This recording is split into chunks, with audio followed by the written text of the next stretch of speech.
হে শামসু, এদিকে আসো।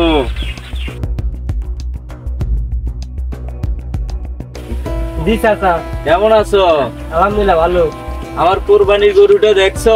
না চাচা, আমি তো হাটের সবচেয়ে বড় গরুটা কিনছি, দেখে আইসো। আজকে সময় নেই চাচা, আরেকদিন দেখবে। আচ্ছা ঠিক আছে, সময় করে আইসা দেখে যাও। আচ্ছা ঠিক আছে চাচা। তো ঠিক আছে, ভালো থাকো।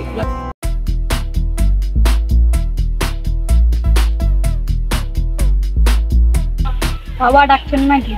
হ্যাঁ, ওই ইমাম সাহেবরে যা আমার কথা বলবা জরুরি তলবে ডাকছি। আচ্ছা ঠিক আছে। আচ্ছা যাও।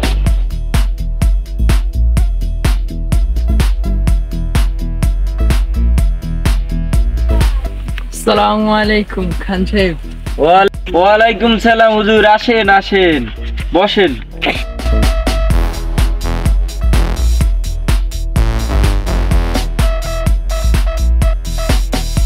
খান সাহেব জরুরি তলব করছেন যে? খবর তো ঠিকই শুনছেন। এবার তো আমি হাটের সবচেয়ে বড় গরুটা দিয়ে কোরবানি দিতেছি। হ্যাঁ শুনলাম তো মানুষের মুখে। শুনছেন সেহেতু এইবার আপনি ন্যায় ইনসাফের পক্ষে কথা বলতে হইব আর কি। ন্যায় ইনসাফ বলতে বুঝলাম না তো, কি বুঝাইতে চাইছেন? না বুঝার তো কিছুই নেই, একদম পানির মতো পরিষ্কার। এইবার যেহেতু গ্রামের মধ্যে সবচেয়ে বড় কোরবানিটা আমি দিতেছি, সেহেতু আমার গরুটা দিয়ে প্রথম কোরবানি শুরু হবে, আমি এই আশা করি আর কি। কিন্তু কোনো কিন্তু নাই, আর হচ্ছে আপনার আরেকটি কাজ করাই লাগবে। সেটা কি? সেটা হচ্ছে ঈদের খুতবায় আমার নাম ধরে একটু উদাহরণ দিবেন আর কি। বুঝেন না হুজুর? যেমন বলবেন গ্রামের সবচেয়ে বড় কোরবানিটা দিতেছে খান সাহেব, এজন্য তিনি আল্লাহর কাছে সবচেয়ে প্রিয় ব্যক্তি। ফুলসিরাত পার হওয়ার সময় তিনি পশুর পিঠে করে ফুলসিরাত পার হবে, এটা বলবেন আর কি। কিন্তু খান সাহেব, আল্লাহ তো পশুর সাইজ দেখেন না, তিনি দেখেন কোরবানিদাতার অন্তর। এই জন্য আপনি যদি আল্লাহ তাআলার প্রিয় বান্দা হতে চান, তাহলে আপনার মনকে পরিষ্কার করতে হবে, মন থেকে লোক দেখানো খাস বের করে দিতে হবে। আল্লাহ তাআলা পবিত্র কোরআনে বলেছেন, আপনার নামাজ, আপনার কোরবানি আল্লাহ তাআলাকে খুশি করার জন্য। এই জন্য মন থেকে লোক দেখানো খাস বের করে দিতে হবে। আর আরেকটা কাজ করবেন ইমাম সাহেব, আখেরি মুনাজাতে আমার নাম ধরে একটু বলবেন, আল্লাহ খান সাহেব এই হাটের সেরা গরু কোরবানি দিতেছে, আল্লাহ তুমি তাকে জনগণের নেতা হওয়ার তৌফিক দান করো, তাকে কবুল কইরা নিও। বুঝেন নাই ব্যাপারটা? ঠিক আছে, দেখা যাক কি করা যায়। খান সাহেব তাহলে আসতে উঠি। আচ্ছা ঠিক আছে, যান। দূর, বেশি কথা কয়, এ হুজুররা আর রাখাই যাইব না। নতুন ইমাম না আনলে সম্মান আর টিকেই যাচ্ছে না।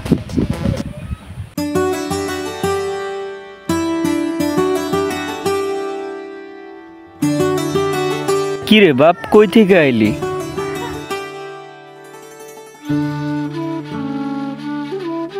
বাবা শুনছ, খান সাহেব চাচা নাকি মস্ত বড় একটা গরু কিনছে। বড় লোক মানুষ বড় গরুই তো কিনবো, তারাই তো কিনবো। মানুষে বলা বলি করে এটা নাকি হাটে সবচেয়ে বড় গরু। আনবই তো, আমার রক্ত বলে কথা, সে আমার চাচাতো ভাই না। আচ্ছা বাবা, এবার আমরা কি দিয়ে কোরবানি দিব? কেমনে কোরবানি দিব বাপ, অভাবের সংসার, দুই বেলা ভাত কিভাবে জোগাবো সেই চিন্তাই তো বাছি না। একটা ছাগলও দিব না?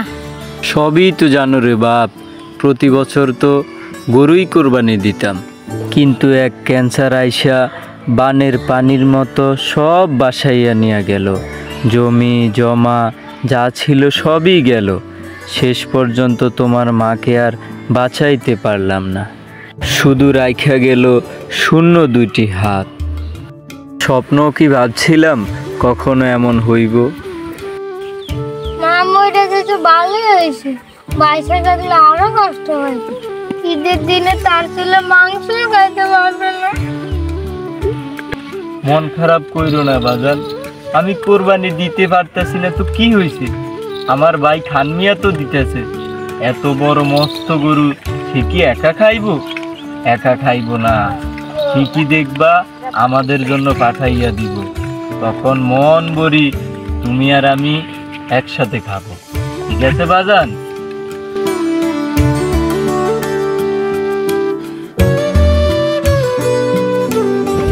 বাবা কই থেকে আইলি?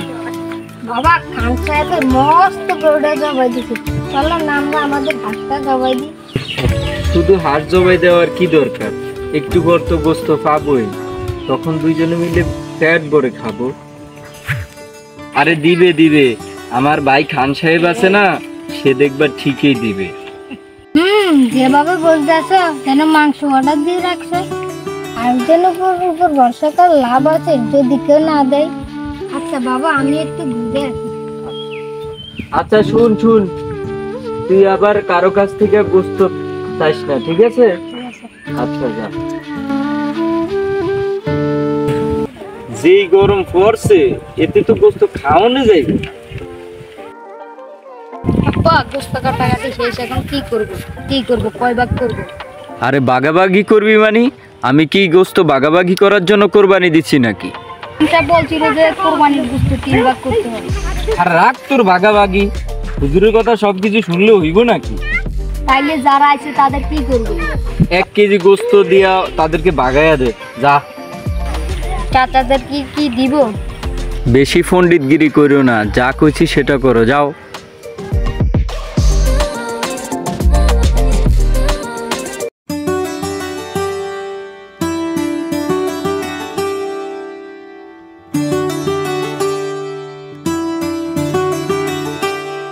বাবা শুনছো?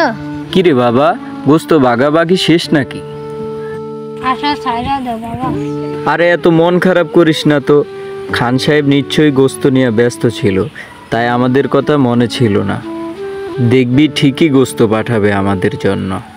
আমি নোংরখানা খুইলা বইছি যে দুনিয়ার লোকেরে রাজ হজম করামু, এত মাংস আমি দিতে পারবো না। বাবা আমি গোস্ত খামু না, চলো বাড়ি চলো।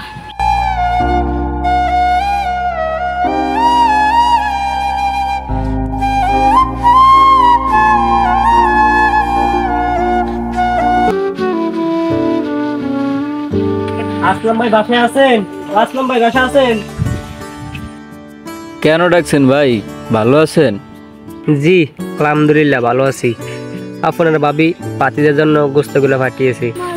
আচ্ছা ঠিক আছে, আসেন ঘরে আসেন। না আচ্ছা না ভাই ঠিক আছে, আসবে না। ভালো থাকেন।